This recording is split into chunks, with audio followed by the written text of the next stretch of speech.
The diamonds are Botswana's breadwinner. We are failing to accept that our breadwinner is in hospital and is in the ICU. As you know, Botswana is renowned for this democratic setup that goes back now, say, 60 years or so. But I'm always curious to know, where does this come from? Where does our democratic credentials, where do they emanate from in terms of the history of democracy? So I think we've got the right person today to try and unpack this for us, none other than Dumelang Saleshando. Welcome, Dooms. Hey, thank you. Thank you very much for inviting me. The uniqueness of the Botswana vote. I don't know of any country where a ruling party lost so massively, but there were no clear signs before elections of discontent. People taking to the streets, resorting to violence. Normally, that's what people do when they're tired of a government. It also showed us how a party can be swept out. A big party could be swept out and reduced to a pitiful little ornament of misery. Ruling parties, after winning, they want the honeymoon to last for 5 years. Now, someone has to come during the honeymoon period, which is still where the UDC is.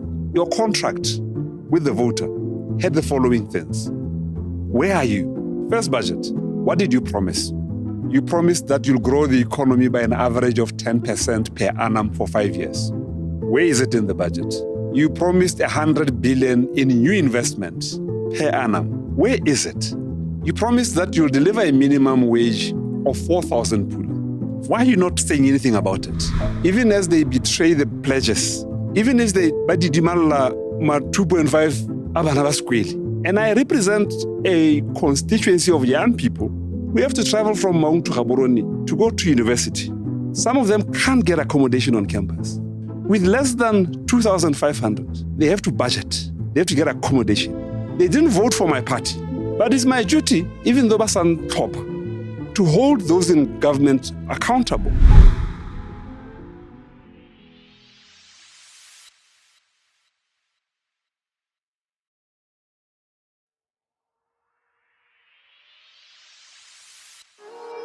Welcome to the Growth Well podcast, where we tap into a well of knowledge, innovation, and leadership to fuel Africa's growth.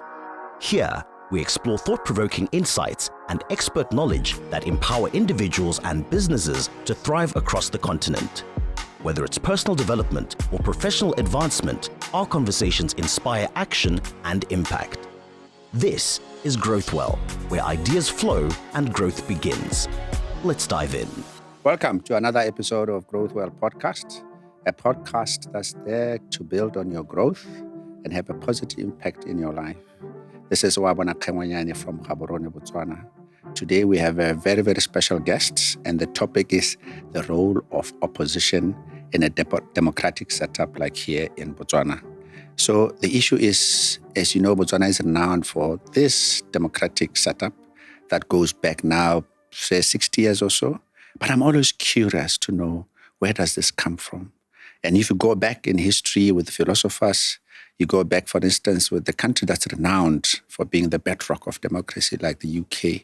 It all goes back to 1688, when they had what they call the Glorious Revolution, when people like John Locke influenced the overthrow of King James. And that's when the supremacy of Parliament was established.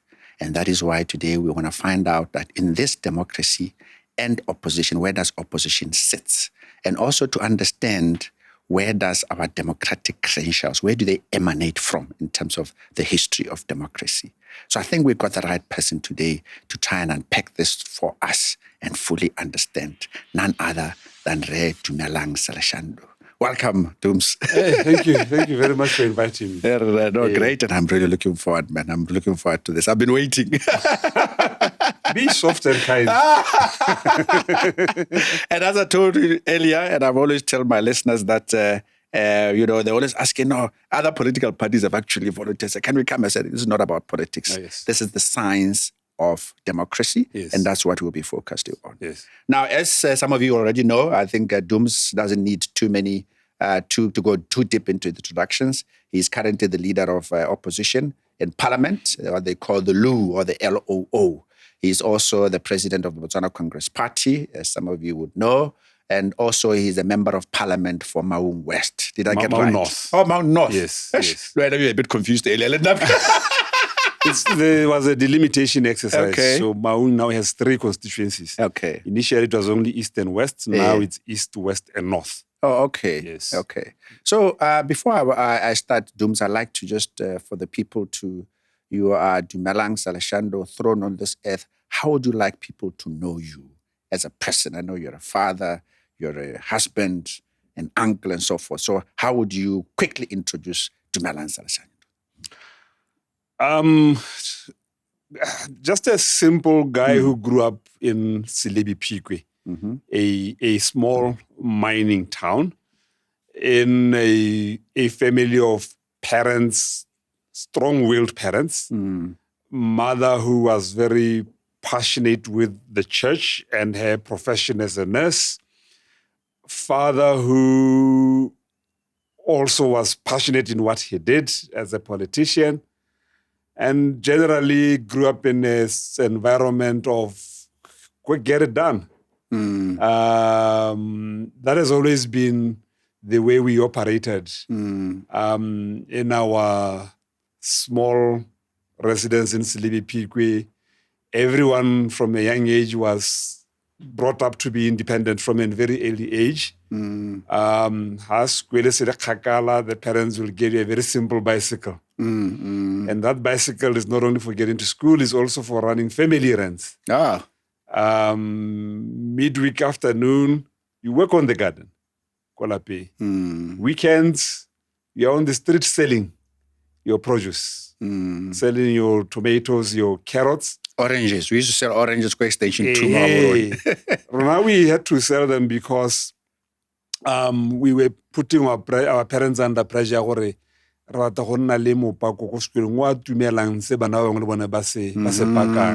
just 2 slices of bread with butter.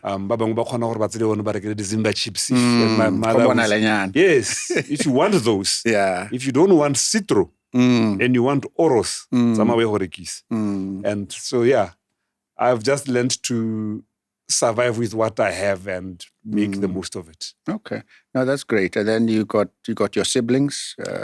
4 younger brothers, no sister. No sister. Yes, and my mother used to say, "Kana enora na BDF camp." That's quite. Yes, and recently on the 14th of February, Parliamenting, I said, I grew up in an adrenaline-charged environment. And Parliament tends to be that as well, with the dominance of men. So I said, I hope today we can dedicate to the more mellow side of life. And I came along with enough roses for the women in the house. You're such a charmer guy, yeah? How did that land? I understood about that. That was during Valentine's Day, wasn't it? Yes. How did that land? I think we had a good day. Okay. The female MPs appreciated it. And so did the Borre Parliament. Because every time the tempos went a bit high, they said, but guys, remember, it's Valentine's Day today. Yeah, so the testosterone had to be. Yes. That was wonderful, buying flowers for all the lady parliamentarians, isn't it? Yeah. Because we always see Parliament as a very competitive, as you said, male-dominated, aggressive. So that was a bit of a different touch, wasn't it? Cool it down a bit. Yeah. I've always been followed the House of Commons in the UK. Now, if you think Botswana Parliament is rough, make time to visit the House of Commons. Yeah. You will see that, no. We're quite cool. Yeah, no, it is. I mean, I've read Tony. I used to follow Tony Blair quite a lot during the 90s when he was a youngster in opposition. Yes. And I read his book about his life, and he was like, he said exactly the same thing. Yes. He used to be very nervous at night when it was question time in the morning. I was like, the way you're flowing, we never thought you'd had. You don't get used to it. Yeah. Yes, Tony reduced Prime Minister's question time from 2 times a week to once a week because he just couldn't deal with. But we thought he was the best performer. Yeah, he did so well. Yeah. And I always tell people that the moments I dread the most is response to the State of the Nation address and response to the budget. because you have to listen to the budget speech, and within 48 hours, you must be ready to respond. Yeah. It's high pressure. Too many people call you to say, some call you even 30 minutes before you get to the House of Parliament. So it's high pressure. Then people who are sending, hope you do well, rebele, that's more pressure. Yeah. Okay. Expectations. Yeah. Sometimes people say, you always seem so well prepared. Hey, I'm always relieved when I finally have to say, thank you, Mr. Speaker, and I'm done. So yeah, it's high, it's intense. But maybe that also helps to bring the best out of everyone in the house. It does. Also the adrenaline as well in terms of bringing the best of you as well in terms of the tension. Yes. Yeah. Dooms, I always start with a bit of a light moment. And I'm going to just try to bring it on you. You guys go through so much pressure, the one that you just said. I was observing you guys, even, President Duma, over, the eve of the elections, the going around the country, and then the election time, and immediately after elections, I saw you guys already, you were in action again. I was like, where the hell do these guys get this energy? Practically, you're supposed to be tired after that. 2 days after the elections came out. So I know you all just begged back and you were like, so where do you get this oomph? And what makes you tick? Any secret for aspiring politicians and the pressures that you got? What can you share that really makes you on point most of the time, as we would like to say? Don't go into politics if it's not your passion. Yeah. I know some people go into it thinking that it brings you the cameras, it makes you famous. Don't try it if it's not your passion. Because election time, it's crazy. You're just running on adrenaline. Yeah. You're driving, for those of us in opposition where you don't have access to helicopters and planes, you're on the road. Between the rallies, you are like checking what are the issues at the next rally, how do I relate them to our manifesto, what are the strengths of our candidate that you need to know everyone. So only if you are very, very passionate about it. Football players is not only about skill, it's also about the passion of the player. Yeah, loving the game. Yeah. So when it's a draw and they have to go for extra time, they will perform better than like full of energy. 90 minutes of running. You just get into, and sometimes you just need to go into that, carry. Yes. And I get ubua, like sometimes. Yes. But like you're unstoppable. You are just about to drop dead. And then, of course, after elections in politics, there is no time even for our new MPs to say, I'm still learning.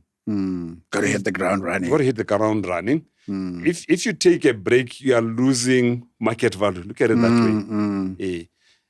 Your stock needs to grow. Those who have invested in your stock at the elections want to see some capital gain. And that capital gain in politics is you delivering on your pledges. Whether you have won or you have not won. I was in Maun this past week and I was saying to our councillors, we have not formed a government, but we are in control of the council. We are the majority. The voter should be able to say it was worthwhile to make the BCP the majority in Mahu. We can't sit back and say we could not do much because we are not in control of the top government. With the little we control and influence we have, let's go all out and make sure that at the end of the 5 years, when we ask for the vote, we can say, you got your dividend. You invested in BCP. We got into office in Maun, and what you got out of that are the following. Yes. So those are the discussions. Something tangible. They can feel. Yeah. And I was giving them examples. We're still going to have that discussion. Yeah. I was still having a discussion, Ghana, I'm always impressed by the cleanliness you see as soon as you cross the border into Namibia. Yeah. Why can't we turn Maungamiland into the cleanest district in the country? Yeah. It's something you can aim for and be able to say, yes, we made a difference. A lot of places in Maung, investors use solar. So there are a lot of suppliers within Maung that is solar products more than any other part of the country. Why can't we double the number of street lights Maung and make sure that the additional numbers that we are putting in are all solar? And we bring the private investors, Maung, who are used to solar, to say, let's join hands. So that Maung has more light than any other village. Lights up. Yes, let's light up Maung. So these things we can do. I was touring the schools as well. We're notorious for poor results. All the blackboards in Maung are not black. They're actually white. Yes. Students can see what is being They're written. worn out. The black aspect is They're worn out. And I was saying to the councillors, let's have a discussion. Surely it's not too expensive to say that you want to change all the boards in the schools in Maung and have your modern smart boards where children can see or teacher it's an investment. It's a change we can make, even though we are not in government. So such is the life of, even when you are not in government, you've got to say, what can I do? And go out and do it. That's true. That's true. Topic of the day, Dooms. Yes. We had the elections now, I think past 100 days, the famous 100 days. Yes. Past 100 days, and BCP made it to become the official opposition. And you became the leader of opposition in parliament. And I just want you to, I never take for granted our viewers. How did that come about, that BCP became the official opposition in parliament, and also the number of, obviously the amount of parliamentary seats that you got based on the system that we use? Yes. Can you just elucidate that for us? How did BCP become the number two, and you becoming Lou, and officially becoming the official opposition? Yes. Rona, we run what we call first past the post. In language here, political science. Okay. First past the post simply means, let's say there are only 100 people registered in my constituency. Okay. And then really 5. You want naketa 25. Ba bangwe ba 4 ba kgaogana 75 mme go se no heta 25. A kere galole 5 go ra gore ba bangwe ba ka tsa bo 2020. Let's say ba ira 80. O mola wana tsa 19 na be ke tsa 21. With 21%, go ra gore I have passed the posts before everyone else. A re tsela gore ke re sekiteile mogala wa 100 meters pele ga ba bangwe gore a dipalo le dintsi yang gore sepe. Okay, ha re sena bira yalo re be re bona gore mo di sitting tsa parliament ke mayo tse rentse dintsi. Di sitting tsa rona di 61. Ko gone gatwe o bo tsere more than half ya di 50 plus 1. 50 plus 1. So yes, the ruling parties, the UDC, they got more than half of the seats in parliament. So mola wa re me ba sala morago ke mang ka palo ya di seat. Yo ba sala morago na number 2 bidwa official opposition. Ra re BCP re bone di seat di le 15. The last time BCP contested is under UDC, it bone di seat di le 5. So you managed to grow from 5 to 15, and for the first time be able to come the official opposition hela with a clean margin, because Babara Salam Morago, party the number 3, ki BPF with 5 seats. The 5 seats. So that's how then this party, bonin the number 2, ya kopano ko botoko ke be dumalana gore who amongst us should be the leader of the opposition. I know people generally assume it must be the party leader. Yeah. But the what I normally prefer to do is that we go and sit down. Because the constitution of the party doesn't say anything. Mele molao wa lehatshe ga o re the leader of the second biggest party is the leader or the leader of the opposition. So we have a caucus. We sit down and say who amongst us would be best placed to be leader of opposition. And fortunately, my colleagues said they have confidence I can do the job. Okay. And then, yes, it comes with certain responsibilities. How leader of opposition. You are the first to have to respond to the budget, the state of the nation. You then also manage your team, parliament. And nationally team about 50% of it were new members.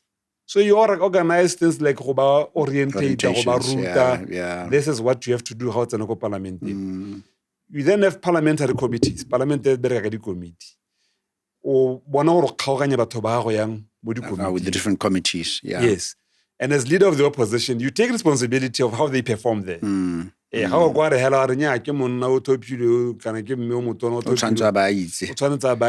it's your responsibility. The role of the committees, and I think we'll be getting there later in the discussion.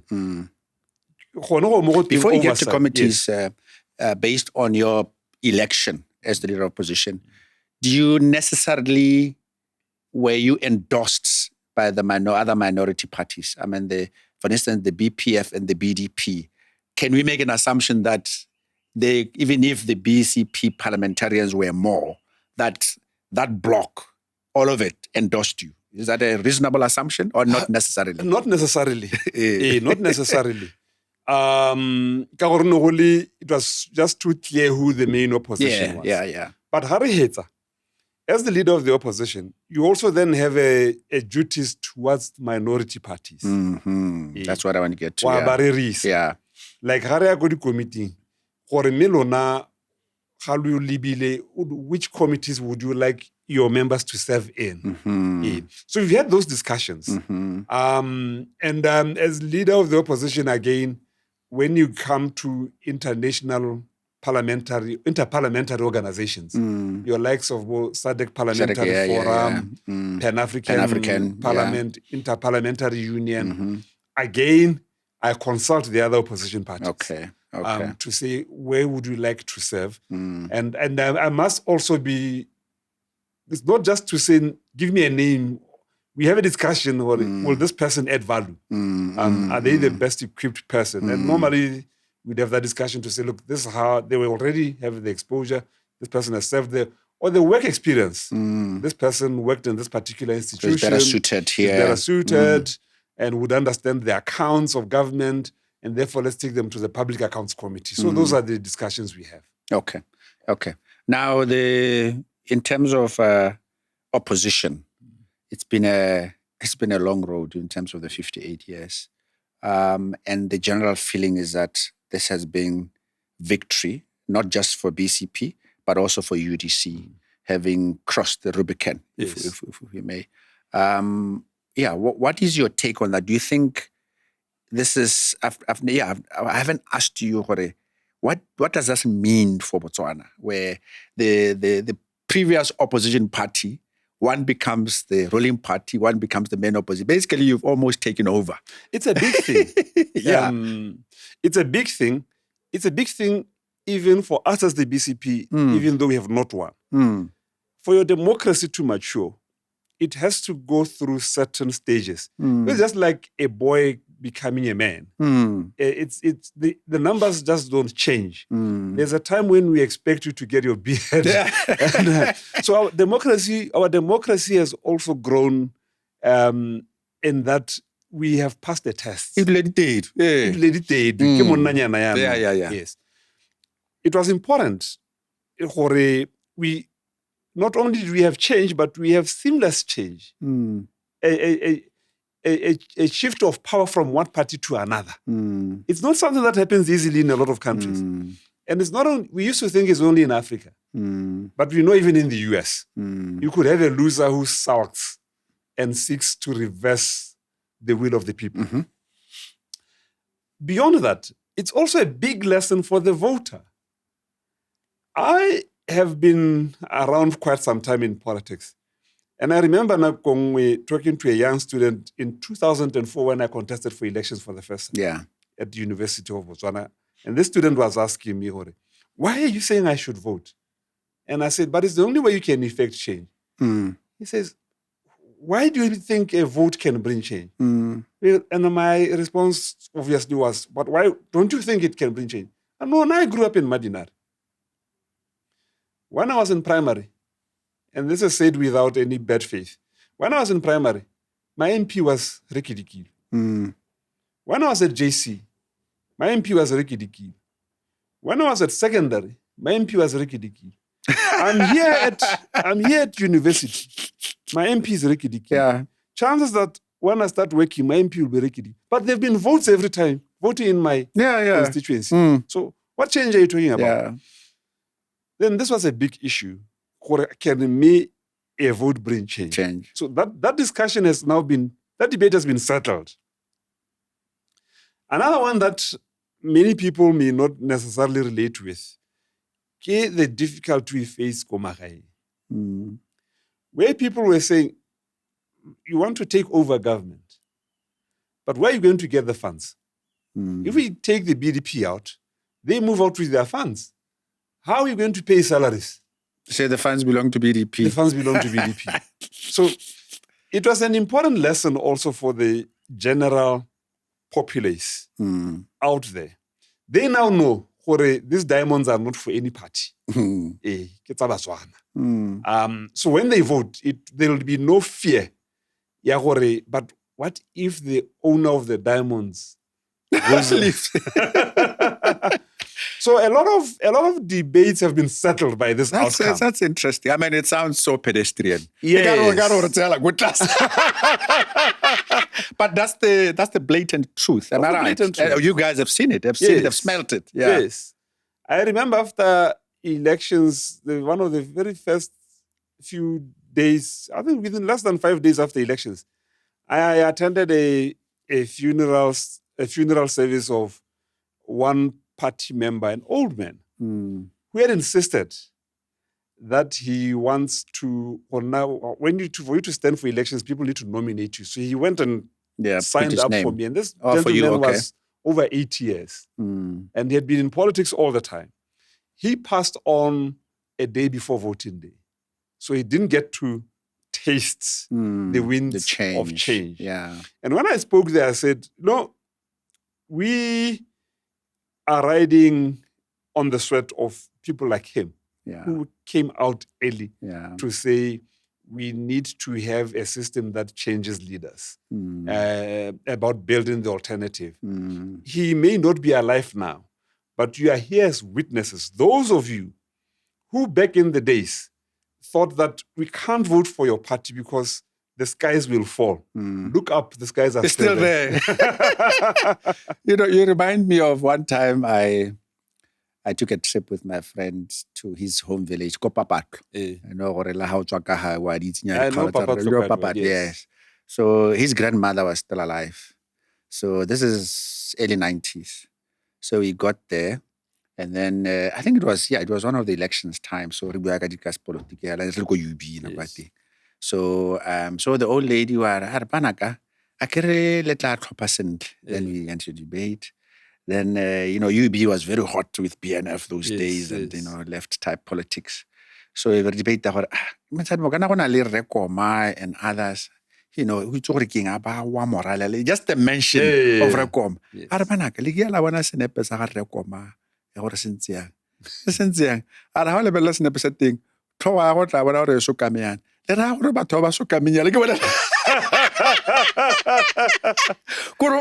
is this disdain to anyone in opposition. Yes. It's almost unpatriotic. Yes. Do you believe this is historic? I mean, sometimes we Africans don't write. I hope the books will be stamped with this. Yeah. Yes, it's not small. I mean, it also showed us how a party can be swept out. A big party.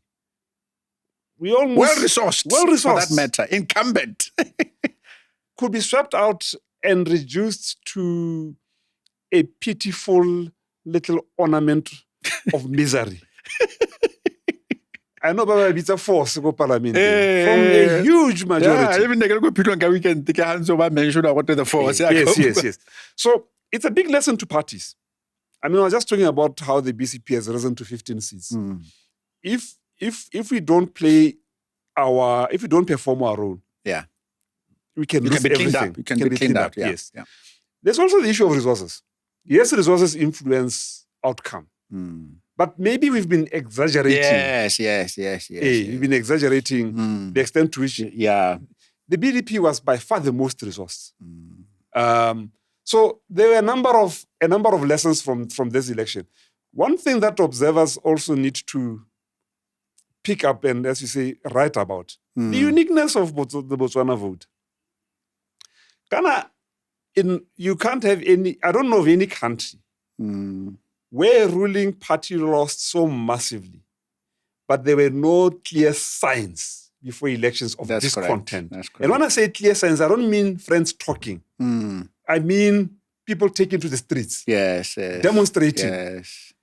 Resorting to violence. Normally that's what people do when they're tired of a government. Yeah, there's an anger that manifests. Yes. So Botswana are able to do it differently in our own calm, calculated way. So yes, it's something that is worth I mean, it's interesting. I mean, I was talking to, I don't know if you saw it, we had a discussion with Professor Botlhale around the same thing, challenging him as a professor. What exactly the issue you're discussing, behavior, what was going on with Botswana, and then shock everybody. And he admitted that, these things need to be studied to say, in terms of such a behavior, which was quite unprecedented. Now, this opposition matter, Dooms, is it anchored on, in terms of law, in terms of official opposition, is it anchored on our constitution? I think you touched on it earlier on. I just wanted to know what is something that's, because you mentioned that in terms of some of the roles, it's actually not in the constitution. Yes. Yeah. It's not in the constitution, but it's in our laws. Okay. Remember, besides the constitution, there are acts of parliament. And then there's also the standing orders. The standing orders more or less enjoy the same status as an act of parliament, more or less. Okay. Yes. So that's where it's captured. We're going through a review of the standing orders because the times have changed. I mean, we've just asked for Parliament to now recognize shadow ministers. It's a new thing. It's an old concept that has been used by other democracies for a long time. For a very long time. But Botswana have never used it. We will now want our standing orders to be amended to accommodate the role of shadow cabinet. Okay. Because the role of shadow cabinet allows for even more sharper scrutiny. When you are a minister, we expect you to be knowledgeable in the field. Never mind it's not your area of professionalism. But once you are told, I remember, who was it? One minister under Mandela called Asmal. He was appointed to be a minister of water first, and then he made a joke that, I don't know anything about water except that it's good dilution for whiskey. But he went on to become a very good minister. Good minister, yes. So as we develop, even in the opposition, with this shadow cabinet concept, we're trying to say to build a culture of excellence within the opposition. When you are asked to become a shadow minister of health, currently, the minister of health is a medical doctor. Yeah. Okay. Remodisi. Dr. Modise. My shadow minister of health has no health qualification. But I've made it clear to him, I want him to be as informed, if not better informed, than the Minister of Health on health issues and health policies and legislation dealing with health. Gotcha. Very clear about it. Yes, I can't be impatient and expect him to be at the same level as on day one. But by the end of year one, year two, when the two face each other on any debate, I expect my shadow to match or do better. Yeah. I can't accept not doing better.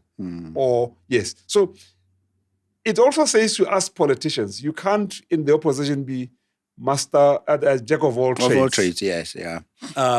We've got, because the opposition is a government in waiting. And it's an organization. You've got to have roles. Yes. Like I say, or You've got to have roles. Organize yourselves, yeah. You've got to have roles. You can't have 11 stars tsa football defender go sa itse gore defender ke mang. Mongwe le mongwe tshwanetse a nne le ha tshamekelang, ha tshamekang. That's correct. Yeah. It's for the team to do well. You may have the best players, but ha ile gore ke ha gona gore mang o ha kae, ha gona captain. Yeah. Ha gona coach. Number 7. Yeah. Then you're doomed. Yeah. Then you're doomed, yes. And then just to borrow from the recent budget, again, as the leader of opposition, you needed to respond to the budget. Yes. And I want for you to use the opportunity to make an example of the role of opposition by the way in which you responded. Okay. If you know what I mean. Yes. Yeah. Now, parties go to elections on the basis of manifestos. Your manifesto is what we call a social contract. Okay. When I have a contract with you and I breach, you can take me to court. But the voter can't take a ruling party to court because it breached its contract. Yeah. The voter hopes that there will be someone who inspects on their behalf that the ruling party is playing the game according to its the pledges that it made. Gotcha. Yes. So it was my duty to remind the ruling party of their pledges. For gentlemen, budget. First budget. What did you promise? You promised that you'll grow the economy by an average of 10% per annum for 5 years. Where is it in the budget? You promised 100 billion in new investment, both domestic and foreign investment per annum. Where is it? You promised that you'll deliver a minimum wage of 4,000 pula. Why are you not saying anything about it? You promised 100,000 houses in 5 years. Surely there must be some houses delivered within the first year. We're not expecting you to build 500,000 or near 5. Okay. You, amongst other things, also promised that you will create between 400 and 500,000 new jobs. Essentially, you said, we are going to eliminate unemployment. We are going to get onto the full employment category. Yeah. Yes. Now, no ruling party wants to be pestered about what it said. Ruling parties, after winning, they want the honeymoon to last for 5 years. Now, someone has to come during the honeymoon period, which is still where the UDC is. Someone has to come during the honeymoon and said, your contract with the voter had the following things. Where are you? The president, when he spoke as the State of the Nation, highlighted certain things and said they will happen within 100 days. 100 days we hit it. It's for us to remind them. Korikana, you said 100 days the following. So that's oversight. That's one of our duties that we do. Okay. The second one, the opposition is also an alternative government. Some call it a government in waiting. Though you're in opposition, you're also allowed to bring laws to parliament. Again, this is an area where I've said to my team, as shadow ministers, in the 5 years, I expect you to bring laws for your shadow portfolio. I am a shadow minister as well. In finance and mining, I've had to take 2 portfolios. And I am working on pieces of legislation. The June-July parliament is exclusively meant to be for making laws or amending existing laws. Yes. Got you. So we will be coming up with a battery of laws based on our pledges as the BCP when we went to elections. So we don't only do oversight. we also have to deliver on Alternative. our pledges, which are the alternatives. We've already started with those. I think you know that the BCP was strong on issue of medical checks once every 2 years. We've presented a motion to Parliament. It's been adopted. Oh, wow. Yes. Well so the done. Ministry of Health is working on that proposal by the BCP that we should all be accorded an opportunity to do a thorough medical test once every 2 years. Is that for every citizen, or this is for just elucidate on that? It's for every citizen. Really? Yes, it's for every citizen, but clearly, obviously, the focus is on the older age. Yeah. Because the more you suffer depreciation, the more you need to go back for our service or change or check over matata I got you. But there are many other things which we promised in the run-up to elections, which the UDC also promised. Yeah. Electoral reforms, as an example. So we'll be bringing laws, or amending laws, to deal with issues of electoral reforms. I mean, like in the case of my constituency, go kwai. I be box rwalwa on a drive of 3 kilometers. I don't mean 3 hours to go to Maung gore ye go balwa. Go na batho ba itseng go bala mo Khwai. Go na le lighting mo Khwai.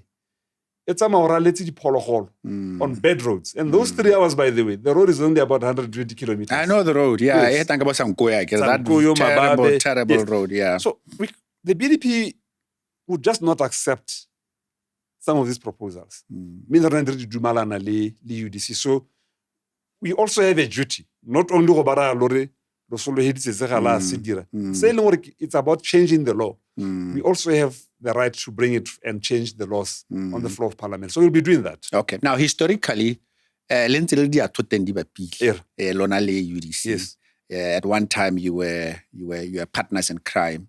Now, have you, and also your ideology, if I may, is premised on social democracy. That's correct. As I recall, and in that way, how has it been almost challenging your comrade, in terms of the tone and in terms of just the philosophical or ideological differences that are meant to be quite close? Has that sort of made you think a bit more than you typically would if it was BDP? Yes, obviously.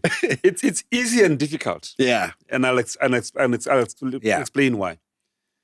It's easy because we know the areas of convergence. Okay. And we are able to call out. This has been your commitment for decades. Yeah. But it's also difficult because maybe it comes with being the first time we have an opposition party in government, a former opposition party in government. A lot of people are like, yeah. I was going to come to that. That tone, yeah. You remember the task, and I've mentioned this before. When Mandela walked out of jail and became president, the entire universe believed that Mandela was a saint. Yeah. Could do no anything, wrong. Yeah. The epitome of morality, the epitome of justice, fairness, you name it. The sacrifice that he had done, yeah. But someone had to take him on. take the seat opposite Mandela. Yeah. And there is actually a book written by the then leader of opposition, Tony Leon. Yeah. I think it just says opposite Mandela. It was an unenviable task. But people could not understand. So I've had that as well. And I can see just like, and now you've seen it. Even in the BDP, Botswana is going to be saved. Before then, it was the same with Rakham. When he became president, I was active politically. People were saying, nya. Including some of our members. He has done well. Ona lwantsha bo Smith ya re o re thusitse di galentswe. But years later, the same people, ba kgona go omanyetsa gore le wena ka ro didimetse. So now I understand the cycle. Okay. How similar people are like, no one wants to touch them. I always say this. It's like a newborn baby. They can do no wrong. I get it. And they're cute. They're cute. The smell of perfume, powder, baby powder. Even when they pee on you, it's a blessing. So I have to take the duty to teach the government that a government, no matter how new, has no right to pee on you. Yeah. Yes. But there's another aspect there, the tone. Yes. As you said, the House of Commons, very aggressive. I mean, those guys, I've gone through Bo Skinner, Bo Tony Benn. I've gone through all those guys in terms of observing them in House of Commons. It's a good thing you mentioned Tony Leon. Yes. He had a Westminster style of opposing. Yes. And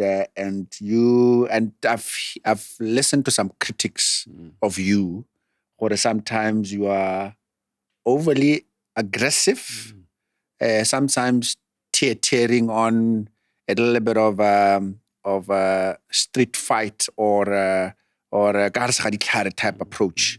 And you're right. It makes it worse when you get a party in honeymoon. And I've always wondered how do you maneuver that? Because the issue of aggression, people are accusing Tony Leon of what is uncultural. Yes. You don't just, it was worse that it was Mandela, but he was aggressive. You take on the issues. From a Botswana cultural perspective, you have a new baby and you just come hitting. Is this something that you are sensitive to, even though you understand it, as you said? Yes, it's something I'm alive to. Yeah, I've received the feedback. Yeah. And not for me, basic aggression necessarily. Now, sometimes it's more passion. I've had a friend of mine who said, I need to do away with Munwana Huriana when I'm speaking. Yeah. To the viewer.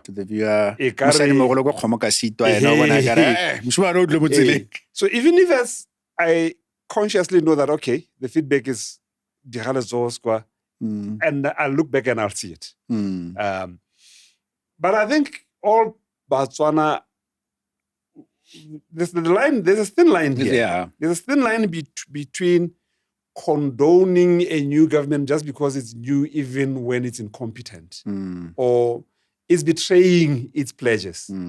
Take, for example, you read the BDC manifesto. Both specially elected BDP. They had a formula in their manifesto. Airing the 6 seats must be divided amongst the parties proportionate to the votes they got.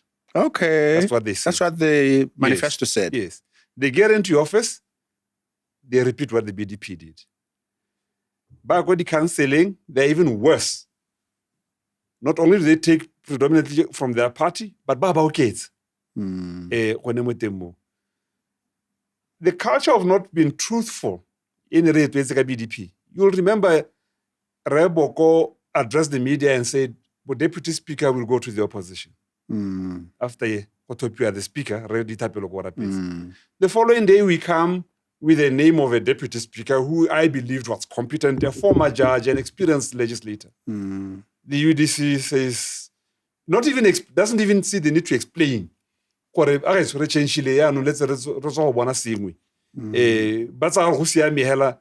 To continue with the culture of untruthfulness. So there's a thin line between calling out in the interest of the public a government that is not delivering on its pledges and trying to just be the polite man who is close to being a praise singer for the ruling party. When you have an opposition party that is a praise singer for the ruling party, the day the ruling party collapses, there'll be no alternative. Yeah. And what does it mean for our democracy? Even now, some people after elections were asking me or why don't we also become part of the government? It's a little more positioning. Just behave like the G, like in South Africa, yes, in South with Africa. the GNU. Ordinarily, the BPF who joined the government. Then I said to them, if we join, we put literally all our eggs in one basket. If that basket crashes, what happens? There's only one opposition party, KBDP, with 4 seats. With 4 seats, yeah. Can they provide the oversight? Can they build an alternative? Democracy, a clear, strong alternative. And you can only be a clear, strong alternative if your differences are also pointed out in black and white. I can't pretend to, because I lived with them in the opposition, all their mistakes I will condone. Even as they betray the pledges, even as they badidimala ma 2.5 abana baskweli. And I represent a constituency of young people who have to travel from Mount to Gaborone to go to university. Some of them can't get accommodation on campus. With less than 2,500, they have to budget. They have to get accommodation. They didn't vote for my party. They never batla a nang lidi pledge tsa bogadi jo bo gaushi. But it's my duty, even though basan tlhopha, gore ke ntshe lentswe la bone, to hold those in government accountable for the pledges they made. It's not an easy job. Sometimes you can come around as bitter. Yeah. And now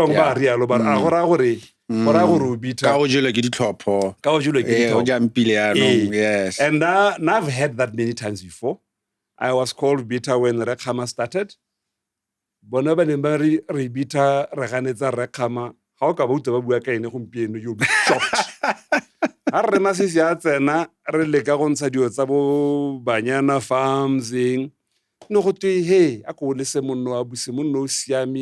hey, he's God sent. If you had to call one out at the you'll be shocked. Oho, Kehano. Whenever a woman humpiano bare digalen zerebon yosiami, that about after 5 years. Yeah, no, let's. I think that's. I've appreciated the opposition matter. Now, I'd just like to come to you in person. Yes, I think you've. You did mention that your first elections was 2004. In 4 years, and you're a fairly young man, early 30s, yes, if I recall. at the time. And I mean, you've gone through so much in opposition. Yes, and also you took over from your dad as the leader of the BCP. Yes. I see the young man is also trying to show his presence. Your son, Luago, yes, he's also starting to show his presence. So, we all have history of political families. You go back to the Kennedys and all that. So I wanted you to again, they are aspiring young people there to go into politics. And just to give another example, Tony Blair, in his book, he says, because he started very early too, he says that he sometimes does regret for starting a bit too early. He believes that he's wiser at the time he was, I think, late 50s. He believed that he's now, this is the right time to. So I was just keen on your take on that, those struggles as a young man, that would you do it again? And being a family, and I sometimes people say, Ojabo,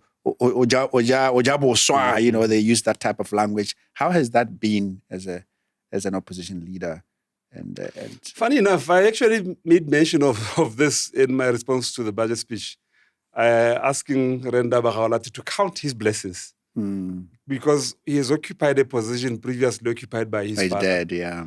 But there's no negative commentary. People are complimentary. And my point was, not everyone gets it that way. Yeah. Others are condemned. Yes, Mojabosha, yes. Yeah. But my start with Luago. I remember when he was still at high school, he once asked me, direct question, would I encourage him to go into politics? And I gave an immediate, emphatic and loud no. And then he said, why did you go into politics? I'm not going to give the reasons I advanced in. I said, because my dad didn't want me. But I'm warning you. And that if you do, it should be late in life. Because first, it's a very taxing job. It takes you literally away from your family. Most of the time you are not there. In the case of Botswana, it's also you have to fund it from your pocket. Resources. From your resources. So it disempowers your family. As a father, you can only give your children less than what you could have otherwise wished or had been capable of. I also sometimes say it's also a thankless job in a lot of ways. You can have great politicians the world over, but sometimes at the end, and I always give an example of neighbors we've had, like Thabo Mbeki, in my view, ticked all the right boxes, sacrificed from a young age. Yes, there were mistakes. His position on HIV/AIDS, his position on Zimbabwe. But overall, you'll give him a pass, a good pass. A very good pass, an A student. But look at the way he was removed from office.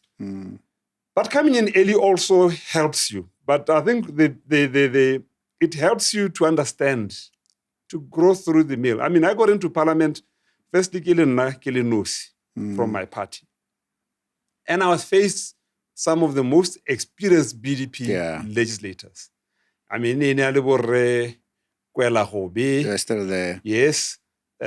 Some of the most ruthless, I would list amongst those who could take you on.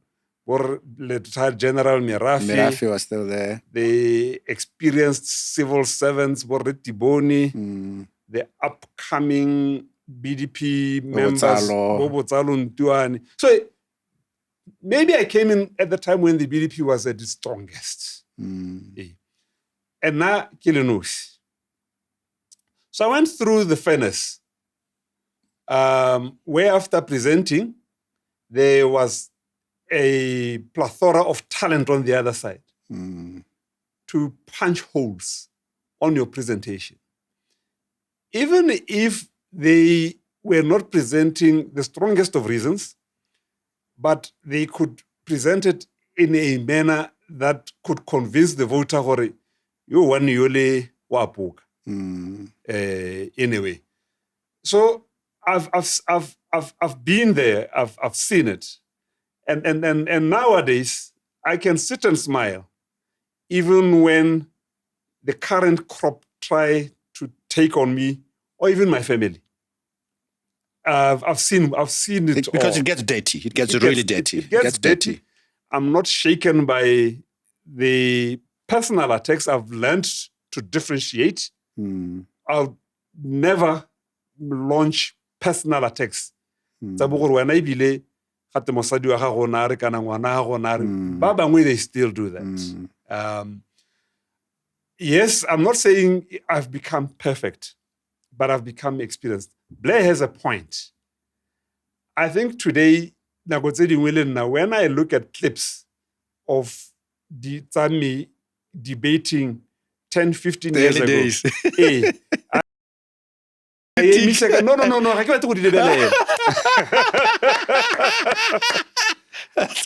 I don't want to watch them. Yeah. I mean, even before I went to parliament, no, the panel discussion where I would represent the party. I don't want to see those.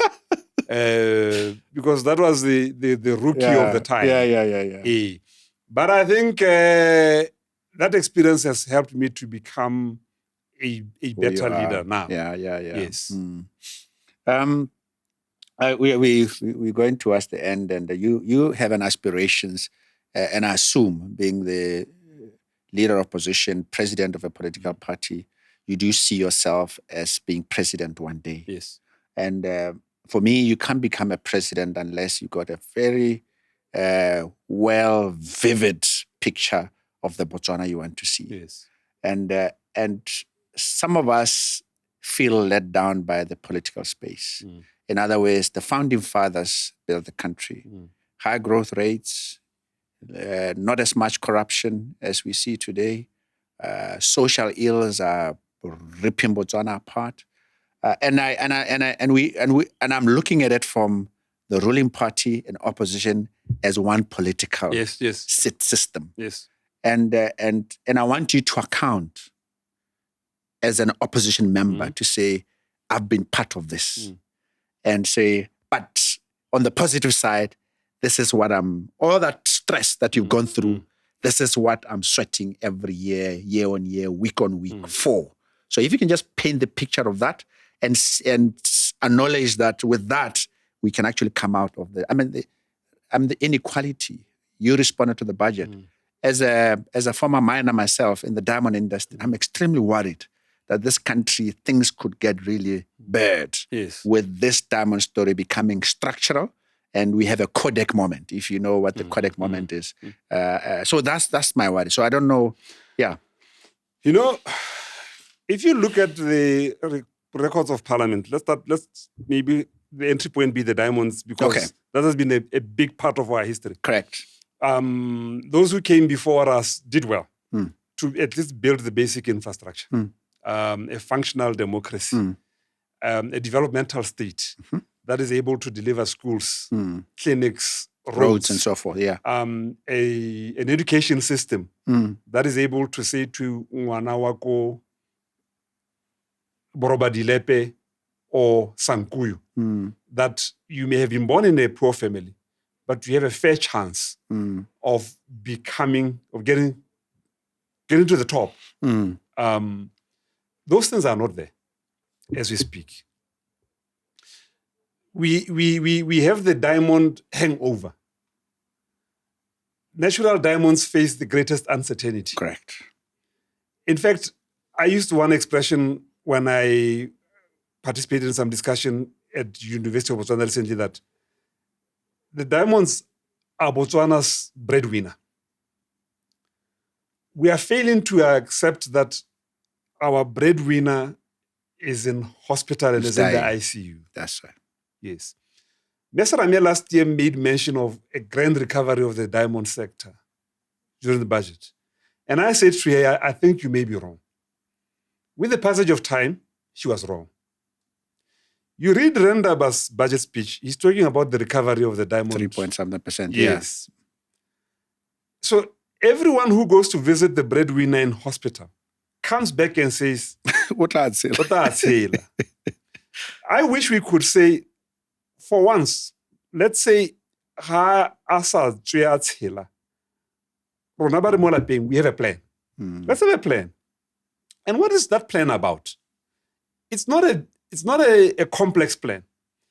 It's a plan about how the economy can grow without diamonds. And there are sectors that we can look to. Tourism is one low-hanging fruit. Industrialization of other minerals besides diamonds is another avenue. We also have solar. I mean, look, South Africa has gone back to the dark ages, if I may call it that. Shortage of electricity. Yeah. We have ample sunlight, and we could be an exporter of green power. So we need to have those discussions with tight timelines. What should be done by when? Where are the leakages in the tourism sector? How do we make sure that a tourist living in the USA with a budget of 500,000 pula, because some do come with a budget of 500,000 pula, how do we make sure that we change the game plan for out of that 500,000 pula, at least 400,000 lands in Botswana? Because that's where the fun is. As it is at the moment, not much of it can necessarily lands in Botswana. But we have no plan around it. Yeah. Now, right now, other countries are competing and outdoing us in the area of tourism. One such country is Rwanda, where one of the tourism operators in Botswana, who is one of the biggest, was informing me recently that very soon, the amount of investment they are putting into Rwanda will exceed what they have put into Botswana. When they've been here for decades. And it's because we have the small roadblocks that the vice president mentioned in the budget speech. The bureaucracy. I mean, if it takes you 5 years to negotiate a lease renewal it means you will not invest for 5 years. That's right. But you're not going to leave your funds in the bank. Mm. You've got to look for options to invest. So grow the economy without diamonds. Let's have a plan. Okay. Okay. If grow the economy at a rate that we can deal with unemployment. Mm. Ghana unemployment there on when other countries, bigger economies, they laugh when we say we have a problem of unemployment, and they ask you the total number of unemployed people. About 300,000. Come on. You mean you can't get jobs with for all 300? the educated people that you Yes. have? You see? Yeah. If you bring down unemployment, wages will go up. Basic labor economics tell you that. Inequality will be hit. Inequality will come down. Poverty will come down. So some of the problems you don't even need to worry about. If you grow the economy and you create jobs, you don't have to worry about other things. They solve themselves. And Botswana has a small population with abundant resources. With the right plan, we can indeed overcome unemployment because just 300,000, we can become a net importer of labor because we can create more jobs than there are people. Open up Botswana also. One of the things is that really Botswana, we tend to guard against people who want to come from in. outside, yes. This has to change. I mean, I have people that I have known growing up. 30 years later, and I'm still struggling with citizenship. Yeah. No, true. And you've grown your company from the 10 people to now when you have 200 people. You can't be permanent resident. You can't be a citizen. We've got to change the way we look at some of these things. Allow outsiders who can add value to come in. After all, that is how big economies have grown. Trump may have issues with people who are coming from outside, but the truth is, immigration has been an important tool in how America became a superpower. So, Rona, with less than 3 million people, we make it such a big deal. Yeah. I mean, Maun, there are places that are still untapped. We could literally build the world's best retirement home. Where we say to all the people along with the the money, river with the delta just next door. Where we can say to all the people who want to retire, or if you come to Botswana, you can buy a housing unit within 30 days. You can become a permanent resident within 30 days. You can open an account within 1 day. These are all the things they're asking for. We've got the technology to be able to scan them in the shortest possible of time and make sure that we are attracting not terrorists, but genuine people who can add value. The moment they open their bank accounts in Botswana. Dooms, I've got your vision now. Yes. I'm going to give you another example of immigration. There's a businessman, he's a director, he's a localized, who was a nationalized person who's a director and owner of a manufacturing firm in Francistown. Yes. You might know it. They make towels and stuff like that. Yes. So I met him and he says, I've been in this country for so long. I've got my wife, 12 years here, the wife. And he says, you guys, I mean, it's us. We are refusing with permanent residence for the wife when he's now a citizen of Botswana. Yes. And just a partner. Yes. And where I'm leading with this is that we've talked about this for 20 years. You've been part of that system. What happens? Why have you not collectively been able to influence? This is the frustration of me and other citizens. What people want, we know the Dubai example, we know the Singapore example. We even know why Israel has been such a good startup ecosystem is because they've got diversity of people. They attract people, Dubai and so forth. So we all know it. But as opposition, your voices are not being taken. Have you failed to influence Botswana to be much more progressive than what it has been to date? And it goes back to you accounting for your role as opposition in the last years when these issues we talked about, they've been there. Well, maybe in the past it was a bit more hostile. Ghana opposition was seen as semi-terrorist, if I may use that. Yeah. Okay. So whatever you said was viewed with suspicion. Okay. Maybe we could have done more. But we have certainly, even before there was a change of government, the opposition influenced a lot of things in this country. The 2-3 examples? The reduction of the voting age from 18. 21 to 18. Yeah, beautiful. It was a move by the opposition insisting that the reforms in the electoral. I mean, I've mentioned opening up parliament. I mean, that took a long time. I mean, but at least, yeah. Yes. One of the things I started doing when I became a member of parliament was to try and push for a law on freedom of information. It sounds very intellectual. But I still recall Kongwe out in the Delta. You also miss a mukor. Reja di khan. Abantari, and that was his job. Na ayira mukor, ahudu amro, ahudu mukor. Abantari, kana me 100 freedom of information. And so for me, I thought, even when we did not achieve what we wanted as the opposition, because at the time it was refused, we played a big role in educating the nation. Yeah. So and I always tell this to our people, even if you want to bring a lawyer,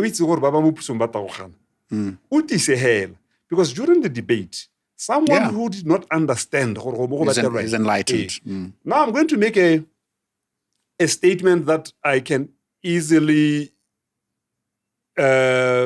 articulate why it's also wrong for me to be thinking this way. A lot of the times, the man or the person at the top counts. Okay? You needed a Mandela to build a rainbow nation. There was no one else better equipped. It didn't matter. I know he was a modest man. He always used to say, but I have a team. But it had to be, it was his view, his world view, his vision to build this rainbow nation and make those compromises. I sometimes am fearful of what would have happened had it not been him. And he just needed one term to get a nation that is united. Look at Rwanda. The reason you are seeing this at Rwanda, there's a man at the top called Paul Kagame. Yes, he has his own flaws. But it's because of that man that investors are rushing to Rwanda more than many other countries that are more democratic and bigger than Rwanda. Okay. Botswana, we unfortunately up to this stage have not had that one man who said, I'm going to change this thing big time. And I've had this discussion with Remogai, no disrespect to him. When he was president, he asked me to serve more committee in HIV/AIDS. Okay. And we had a discussion we really did conference in America. But sir, do you realize you can do more than just trying to get the drugs for Botswana? You've got a network. You should be about building big factories that manufacture these drugs. Botswana. South Africa at the time was under Mbeki. Like I said, one of the mistakes was the beetroot. Yes. This thing about beetroot will not last. Mbeki will either relent or go. Let's have a plan such that by the time South Africa wants to procure ARVs, there's only one available market in Southern Africa, is Botswana. Next door. I wasn't too successful in my exchanges with him. But I am convinced, up until now, the Reboko is just getting into office. Maybe he will be that one man who decides, and I'm going to change this. That has happened. And I'm saying it's not a good argument to advance because, as Obama said, countries need big strong institutions and not strong men. Correct. But maybe strong men in African context sometimes make a difference. Yeah. And I'm trying to read behind your thing is that I can be that man. Well, for now, let's see where Reboko leads us. Okay. But surely, if by 2028, 29, he is not there, the jury, it will be another opportunity for Botswana to look out for that one man or woman who can change things from the top, because that is the office that wields a lot of power. And maybe a topic for another day. Unfortunately, the current government wants to move on with the old stock of leadership within. I'm not saying they should be firing everyone, but if you don't get a sense that there's an injection of new ideas, new energy, new faces, it's the same crop. I wonder how it's going to happen. Yeah, Dooms. No, I think that's been awesome, man. And I hope that our viewers have appreciated your travels as a member of parliament and opposition, your role as the leader of the main opposition currently, and importantly, as we said, the role right now. And I think you gave quite a good example around how you responded to the budget speech. Yes. But as we come to the end, I just want you to share with especially aspiring politicians. Part of this podcast is really to influence young men and women across Africa to say, as you said, we need those really selfless leaders. Generally, there's been quite a huge disappointment around the quality of leaders that you have in Africa. People have said, in a very, very somber manner. And I think you're telling around, Kagame and others who have made a difference is hopefully rings a bell with the audience out there. So any final words that you'd like to share with those who are listening in terms of the role of an opposition? And as you said, you're also an alternative government. Yes. That's a good leverage for a country to always have that readiness. Yeah, just those final words. A lot of Botswana have a very dim view about politics and politicians. But it's not only in Botswana. I think it's a global phenomenon. Because politicians say one thing today and tomorrow. They've been too many politicians driven by self-interests, allowed corruption to flourish, made sure that resources go to their families. But know this. If you sit back and not try and clean up, it's a dirty space, yes. But we need enough young men and women to say, I'm going to be part of cleaning up and building a better country. The equality that we have in the political space, we are going to counseling. It's a pity that today, in some councils, in all the parties, we still have men and women who can't read and write. But I don't blame them for taking up those positions. I blame those who are better educated, but have decided that they will have nothing to do with it. And it impacts your own life, because these are the people who decide on local government development. You can't change the level of development in your village.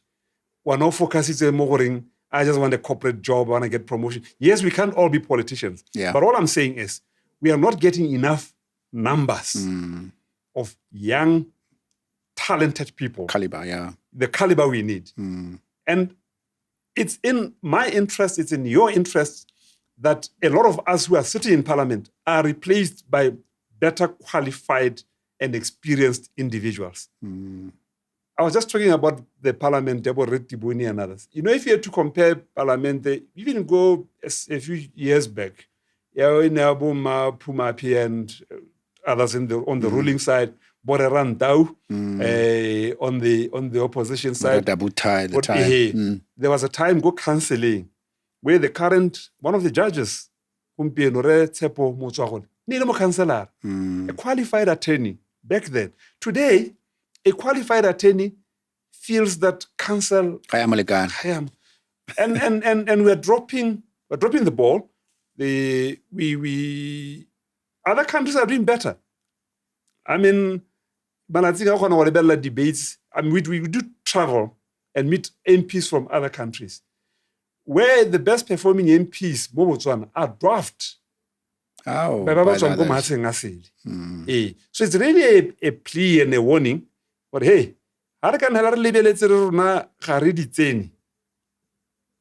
we will wake up one day ya ka le one of our neighbors o kileng a iphitlhela ba na le president o sa kgoneng go bala dipalo tsa madi mme le gore ke ena a manage lehatshe. We are headed there. And the rest is history there. The rest is history. The floodgates for corruption, incompetence, nepotism, all come in because the poor men did not know any better. Yes. So you are just encouraging young people to just rise up. Just rise up. You don't only have to be there to vote. You can also go there to participate in political parties. Take an interest. In debates and so forth. Yes. Yeah. I mean, now I'm an example, like I said. Interest there at the top. Neki could be the party or I'm keen to just represent the panel discussion because I'd had a history of participating in debating clubs. Body rallying, neki sing ki wa kile sibui, neki kopa gore I kana na yo remba twa botsa dipotso ke be ke araba because I think I understand these issues ya no ke sa o sa tsoletse le ntsore gore ke go twile ka potso ya gore ke empathy ya rona ere. These are the reasons. And you started as an activist, really. Started as an activist and came through the ranks. Okay. Yes. Lastly, Dooms, any exciting book that has made a difference to your life that you just like people, that book or that's something that you've read that you like them to take away from you? Not a recent book because I think I read it. I remember, I think Manasha was speaker then when I was an MP. Before I'm a town caller. Did I? Well, you competed for Aborone. Oh, yeah. No, yes. it was after. Yeah, it was after. Yeah, okay. That's what I'm referring to. So that's a book that interested me. God sleeps in Rwanda. God sleeps in Rwanda. God sleeps in Rwanda. Oh, never heard that one. Rwanda. Hey. I read that book. I've read it two more times. I've recommended it to friends. It's always floating around with my friends.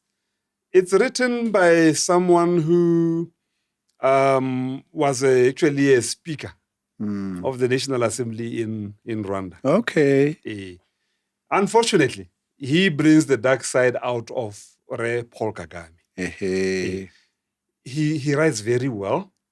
And he basically explains the dangers, like I said earlier, of concentrating too much power around one person. He ended up fleeing. I think he wrote this book from the US. He is Seventh-day Adventist. Okay. I am Seventh-day Adventist. Yeah. Manasha is, that's why I wanted to recommend a book, I think. But I've read a lot of the biographies of politics. And again, one that I have read more than once, is not necessarily a politician whose career I necessarily admired. But I thought he told a very strong story. The late de Klerk. Okay, de Klerk, yeah. The man who was there for the shift from democracy, from apartheid to democratic South Africa. Yes. Yeah. It's a book I thoroughly enjoyed reading. And then there was one, I've forgotten the title. I saw you said one. This will be the last one. Yeah. Also written by a former spy chief of apartheid South Africa. Oh, really? Yes. I always see those. I'm like, you feel there's that moral thing that says you can't read that. There's always something you learn that you say, I'd never expected this from That's true. From this That's man. True. So now you remember his name? Do you remember the name of the book? Any chance? Forgotten it. Former spy chief, yeah. But I'm told he wrote another book subsequently. I'm still to get that book. Okay. God Sleeps in Rwanda. God Sleeps in Rwanda. Yes. And somewhere with one of my friends at the moment. Okay. And biography of Frederick de Klerk. That's another one. Yes. F.W. de Klerk. Yes. Yeah. Thanks, Dooms. Yeah. It's been such a pleasure, my man. Thank you very much. I enjoyed chatting to you. No, thank you. Yeah. All the best. Thank you. There we go. Please do the nitty, subscribe, share, and let's get this going.